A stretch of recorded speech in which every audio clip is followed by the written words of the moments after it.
தமிழ்நாடு முழுக்க திமுக இந்த தப்பதான் பண்றாங்க. யாருக்கு ஒண்ணு வாங்கி தர மாட்டாங்க. ஏதோ ஒரு நேர விதிவத்துல நமக்குள்ள சில பிரச்சனை இருக்கிறாங்க, ஆட்சி கொடுத்துறாங்க. இந்த வட்டம் நல்ல சம்பட்டி ஆப்பா அடிச்சு விட்டுருவோம். இந்த விட ஒரு பிரச்சனை கிடையாது. திமுகவை பத்திரமா ஸ்டாலின் வீட்டுக்கு அனுப்பிட்டு எடப்பாடி கோட்டை கிடைக்கின்ற பணியை நம்ம அருமையா செய்ய போறோம். மக்கள் அந்த பணிகளை செய்வோம். மாநாட்டில் சந்திப்போம். மதுரையில் நடைபெறுகின்ற மண்டேலா நகர் மாநாடு வென்றது என்ற வரலாற்றை நான் சென்னைக்கு இப்போது சென்றேன். அம்மாவுடைய பிறந்தநாளை முன்னிட்டு நான் எழுதிய சமூக நீதியை காத்த காவலர் எடப்பாடியார் என்ற புத்தகத்தை எடப்பாடியாரிடத்தில் சென்று அந்த புத்தகத்தை வெளியிடுவதற்கு எனக்கு அனுமதி வேண்டும் என்று கேட்டேன். புத்தகத்தை வாங்கி வைத்துக் கொண்டு 5 நாள் கழித்து பதில் சொல்லி சொன்னார். 5 நாள் கழித்து வரவழைத்து புஸ்தகம் 10 புஸ்தகம் கொடுத்தேன். 10 பேர்கிட்ட கொடுத்தார். அவரும் பார்த்தார். 10 பேர்கிட்ட கொடுத்தார். 10 பேரும் ஒருத்தர் புரட்சித் தலைவர் எம்ஜிஆர் உறவினர் சத்யாலயா ராமகிருஷ்ணன் அவர் பேரு. கிட்டத்தட்ட 75 வயசு இருக்கும். அவரிடத்தில் ஒரு புத்தகத்தை கொடுத்தார். அவர் முழுமையாக அந்த புத்தகத்தை படித்து பல்வேறு தலைவர்கிட்ட கொடுத்து இதில் உள்ள சம்பவங்கள், இந்த புத்தகத்தில் உள்ள கருத்துக்கள், தேதிகள், ஆண்டுகள், நிகழ்வுகள் உண்மைத்தன்மை உள்ளதா, எப்படி இருக்குன்னு சொல்லி எனக்கு படித்து என்னிடத்தில் சொல்லுங்கள், 1 வாரம் டைம் எடுத்துக் கொள்ளுங்கள் சொன்னார். அந்த அடிப்படையில் அவர்கள் எல்லாம் படித்து ஒட்டுமொத்தமாக அந்த 10 பேர் சொன்ன வார்த்தை, கேடி ராஜேந்திர பாலாஜியை ஒரு முரடுத்தனமான அரசியல்வாதியாகத்தான் நான் பார்த்திருக்கேன். அவர் அடிக்கடி சட்டை போடுவார், பேட்டி கடுமையாக கொடுப்பார் என்பதைத்தான் பார்த்திருப்போம். ஆனால் இது பூரா கதை அல்ல, இது பூரா வரலாறு. சமூக நீதி விதைத்தது எம்ஜிஆர், விருட்சமாக்கியது அம்மா. எந்த இடத்திலும் திமுக தலைவர்கள் வரவே இல்லை. 216 பக்கங்கள், அத்தனை வரலாற்று சூடுகள் அற்புதமாக எழுதியிருக்கின்றோம். இதை படித்தவர்கள் எடப்பாடி தனியாக அழைத்து பேசின பொழுது புத்தகம் அருமையாக எழுதியிருக்கிறார். படித்தவர்கள் அத்தனை பேரும் பாராட்டியிருக்கிறார்கள். இதவே நீ தொடரலாம் என்று கூட இந்த புத்தகம் படிக்கலாமே, எழுதலாம் கேட்டாங்க. எப்படி உனக்கு இந்த எண்ணம் வந்தது? நான் ஏற்கனவே 18 வயசுலேயே உங்களுக்கு பலராமனுக்குலாம் தெரியும். நான் கலை வசனம்லாம் எழுதிட்டு சினிமா துறைக்கு போய் அலைஞ்சேன். நான் அப்பயே பயிற்சி எடுத்திருக்கேன். கதை எழுதி ஏற்கனவே பரிசு வாங்கியிருக்கேன்.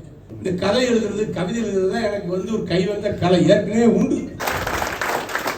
எதிலும் முனைப்பாக இருக்கிறோம். ஆகவே நம்முடைய வெற்றி எதிலையும் முனைப்பாக இருக்கக்கூடிய நாம் இந்த முறை வரக்கூடிய மண்டல நகர் மாநாட்டுக்கு எடப்பாடியார் வருகிறார், மோடி வருகிறார். நாம் ஆர்ப்பரித்து செல்ல வேண்டும். தோல்ல துண்டு ஏடி துண்டை போட்டுக்குங்க, மப்ளரை போட்டுக்குங்க. எடப்பாடியார் அவர் பேச வருகிறார் சொன்ன உடனே அவர் மேடையில மைக்கு வருவார். அந்த நேரத்தில் துண்டை கழுத்திலிருந்து எடுத்து தலையை சுற்றுங்கள், தலைக்கு மேலே சுற்றி ஆரவாரமாக கோஷமிட்டு ஓங்கார குரல் கொடுத்து மிகப்பெரிய ஒரு எழுச்சியை உண்டாக்குங்கள். எடப்பாடி வருகிறார் சொன்னால் அங்கே இருக்கின்ற அத்தனை பேர், ஆயிரக்கணக்கான பேர், லட்சக்கணக்கான பேர் அதிமுக துண்டை எடுத்து சுற்றினால் மீடியாக்கள் பூரா அதைத்தான் காட்டுவார்கள். இன்னைக்கு உலகம் முழுக்க ஒரு ட்ரெண்ட் தெரியுமா? ஒரு மீட்டிங் நடக்குது, ஒரு மாநாடு நடக்குதுன்னா ஒரு ஆரவாரம் சொன்னா துண்டை சுழற்றுவதுதான். சத்தம் போட்டு சவுண்டு கொடுத்து பெரிய ஒரு ஓங்காரமாக கோஷமிட்டு போனால் வீரம் எழுச்சி வரும். அதனுடைய தொடக்கமாகத்தான் மீண்டும் 100 ஆண்டுக்கு பின்னாடி பழையபடி வந்திருக்கு.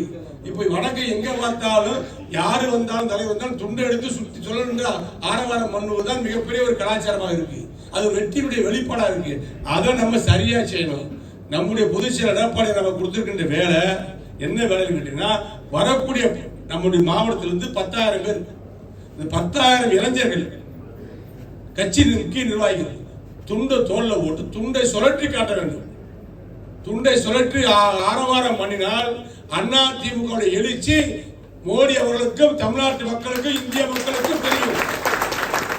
எனக்கு சளைத்தவர்கள் அல்ல அதிமுக தொண்டர்கள் என்பதை பறைசாற்றுகின்ற விதமாக நாம் இருக்க வேண்டும்.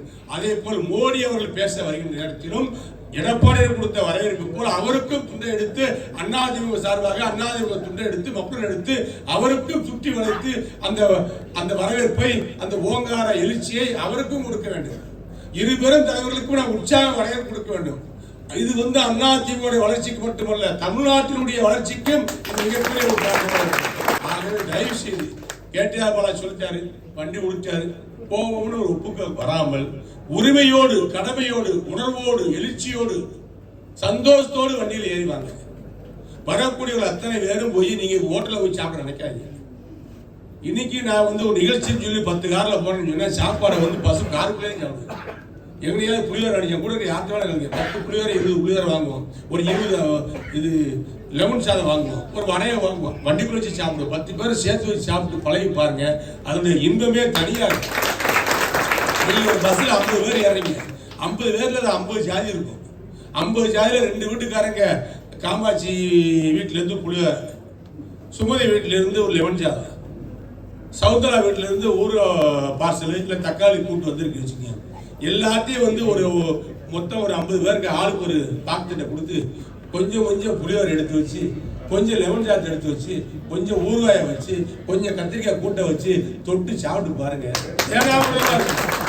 இங்க இருந்து 10 மணி கிளம்புங்க, காலையில் டிஃபன் முடிங்க, கெடிச்சோரை கட்டுங்க. ஹோட்டல் சாப்பாடு வேண்டாம், பெரும்பாலும் வந்து மட்டன் சாப்பாடு விட மட்டன் சாப்பாடு பண்றவங்க பிரியாணி பண்ணிக்க. ஆனால் மாநாடு என்று சொன்னாலே புளியோதரை தான் சரி.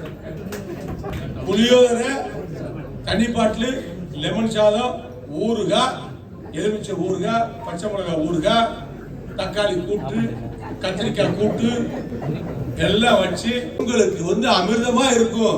ஒரு பெரிய ஒற்றுமை கிடைக்கும். கட்சிக்குள்ள ஒரு பாகுபாடு இருக்காது. பாகுபாடு, வேறுபாடு, எந்த இனங்களோட எதுவுமே இருக்காது. ஒரு ஒற்றுமை ஏற்பட்டு போகும். ஒவ்வொரு மாநாட்டையும் இதை நீங்க கடைபிடிங்க. நானும் 10 காலம் 20 நாள் போறாலும் சாப்பாடு ஸ்டார் ஹோட்டல் சாப்பிடவே மாட்டேன்.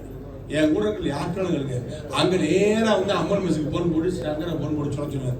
பூரா புளியோரை, ஒரு 25 புளியோரை, 25 லெமனு, ஏதோ புளியோரை, ஆள் கொஞ்சம் புளியோரை லெமன் எடுத்து தட்டில் போட்டு ஆள் கொஞ்சம் ஊரையை வச்சு இல்லை வடையை வச்சு ஆமை வடையை வாங்கிக்குவோம், சாப்பிடுவோம். இந்த மாதிரி பருப்பு வடை போடுங்க, உளுந்து வடை போடாங்க, ஊசி போயிடும்.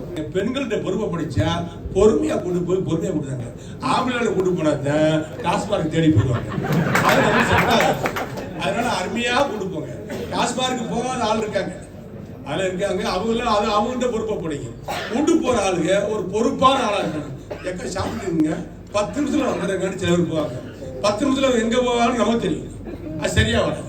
அதனால வந்து எதையும் நாடாத நல்ல நபரை பார்த்து வண்டி ஒப்படைச்சு நீங்க முன்னாடியே வந்துருங்க.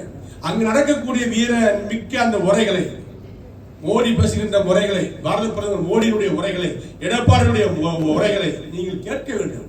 அங்கே இருக்கின்ற எழுச்சியை நாம் பார்க்க வேண்டும். அப்போதான் நமக்கு ஒரு உத்வேகம் ஏற்படும். அதிமுக உப்புமா போட்டா ஆள் கூடும், ஒண்ணும் போராட்டா அதை விட ஆள் கூடும். இந்த ஆட்சியால எனக்கு எந்த லாபமும் கிடையாதுங்க. இந்த ஆட்சியை ஊத்தி மூடிட்டாங்க. உண்மையே சொல்றாங்க, வேலை பார்க்க யாரும் தேரல. காங்கிரஸ் கட்சி ஏற்கனவே சொல்லிட்டாரு, நம்ம ஐயா மாணிக்கவர் நல்ல மனுஷன், திமுகவுக்கு அடியில் வேட்ட வச்சிட்டாரு. நீ சண்டை ஓட்டினா நான் சண்டை ஓடுவேன், நீ என்னை அடிச்சா நான் திருப்பி அடிப்பேன், நீ என்னை பேசுறான்னு நான் பேசுவேன், பாத்துக்குறோம். எம்பி பதவி வச்சுக்கலாம், எம்பி பதவி என்ன மயிர் பதவி போட்டு பெரிய டென்ஷன். அங்க ஒரு பெரிய 2ஆ பிளந்து வச்சு, காங்கிரஸ் கூட்டணி திமுக கூட்டணி 2ஆ பிளந்து நிக்குது. அங்க கூட்டணி ஒற்றுமை கிடையாது. அண்ணா திமுக இருக்கிற சல்லு அல்லு எல்லாம் அங்க ஒடிப்பிச்சுக்கு. கட்சிக்குள்ள துரோகம் பண்ணிட்டு கட்சிக்குள்ள குழப்பம் ஏற்படுத்த பூரா இப்ப வெளியே போயிட்டாங்க. கட்சி இன்னைக்கு எடப்பாடி தலைமையில அப்படியே நீரோட இருக்கு. எடப்பாடி தலைமையில தலைமையில பொக்கிஷமா இருக்கு. அண்ணா திமுக பொக்கிஷமா இருக்கு. 2.5 கோடி ஓட்டு வாங்கினா போது ஆளுங்கட்சி அண்ணா திமுக நிர்வாகிகள் எந்த சூழலும் யாரிடத்தில் விட்டு கொடுக்காதீர்கள். ஒவ்வொரு நபருடைய ஒவ்வொருத்தரும் நீங்கள் புரட்சி தலைவராக, புரட்சி அம்மாவாக, எடப்பாடியாக களமாறி உருவாகி பேச வேண்டும், செயல்பட வேண்டும். இந்த இயக்கத்திற்காக, கட்சியுடைய வளர்ச்சிக்காக, கட்சியுடைய வெற்றிக்காக உங்கள் சோப்பில் இருந்து, உங்கள் பாக்கெட்டில் இருந்து 10 ரூபாய் நீங்கள் செலவழித்தால் அது 10 பன்மடங்காகி ஏன்னு சொன்னால் இது எம்ஜிஆர் கட்சி. நம்முடைய பொதுச்செயலர் எடப்பாடி 10,000 பேரை கூட்டுவான்னு சொல்லிட்டாரு. நம்முடைய மனச்சாட்சிக்கு அவரை ஏமாற்றினால் நம்ம ஏமாற்றுவதற்கு சமம். இயக்கத்தை ஏமாற்றுவது உன்னை நீயே ஏமாற்றிக் கொள்வதற்கு சமமாக நாம் நினைத்து நாம் பணியாற்ற வேண்டும். அதற்காக 11,000 இலக்கு வைத்தால் உறுதியாக 10,000 அங்கே செல்வார்கள், மண்டல நகர் மாநாடு செல்வார்கள். நான் என்னால என்ன முடியுமோ செஞ்சு கொடுத்துறேன், என்னால முடிஞ்சதை நான் செஞ்சு கொடுத்துறேன், உங்களால முடிஞ்சதை நீங்க பண்ணி கொடுத்துறீங்க. கட்சி வளர்ச்சி விட்டுருச்சு. இந்த கடமையை, இந்த கடன்களை எல்லாம் தேர்தல் முன்னாடி முடிஞ்ச முன்னாடி நான் அடைச்சிட்டேன். யாருக்கும் எல்லாரும் சட்டையை பிடிச்சி கேட்கலாம், உன்னாலதான் நான் வண்டி எடுத்தோம், உன்னாலதான் செலவழிச்சோம், உன்னாலதான் புளியோரை போட்டோம், உன்னாலதான் லெமன் சாதம் போட்டோம், உன்னாலதான் 4 பாக்கெட் ஊறுகா பாட்டுனாங்க, நீ வாட்டுக்கு மெட்டாலி படுத்துட்டு என்னை கேட்கலாம். நிச்சயமா அதுக்கெல்லாம் விடையும் பதிலும் பலனும் நிச்சயமா கொடுப்பேன் என்ற உறுதியை சொல்லி தமிழ்நாடு முழுக்க திமுக இந்த தப்பதான் பண்றாங்க. யாருக்கு ஒண்ணு வாங்கி தர மாட்டாங்க. ஏதோ ஒரு நேர விதிவத்துல நமக்குள்ள சில பிரச்சனை இருக்கிறாங்க, ஆட்சி வந்துடுறாங்க. இந்த வட்டம் நல்ல சம்பட்டி ஆப்பா அடிச்சு விட்டுரும். இந்த விட ஒரு பிரச்சனை கிடையாது. திமுகவை பத்திரமா ஸ்டாலினை வீட்டுக்கு அனுப்பிட்டு எடப்பாடி கோட்டை கிடைக்கின்ற பணியை நம்ம அருமையா செய்ய போறோம். மக்கள் அந்த பணிகளை செய்வோம். மாநாட்டில் சந்திப்போம், வெற்றி நடை போடுவோம், வெல்லுவோம், தேர்தலில் வெற்றி பெறுவோம். எடப்பாடி ஆட்சியை சொல்லி நன்றி கூறி விடைபெறுகின்றேன். நன்றி, வணக்கம். வந்து சிங்களாச்சாரம் அங்கே ஒரு 2 பஸ், 2 வண்டி, பெரிய ஊருக்கு கேவலத்துக்கு ஒரு 2 வண்டி, வடவண்டி நாங்கள் வரும் சுபாஷி எல்லாம் சுபாஷிலாம் ஒன்றுமே செலவு சொல்ல மாட்டேங்கான்னு வருத்தப்படும். வருத்தப்படும்.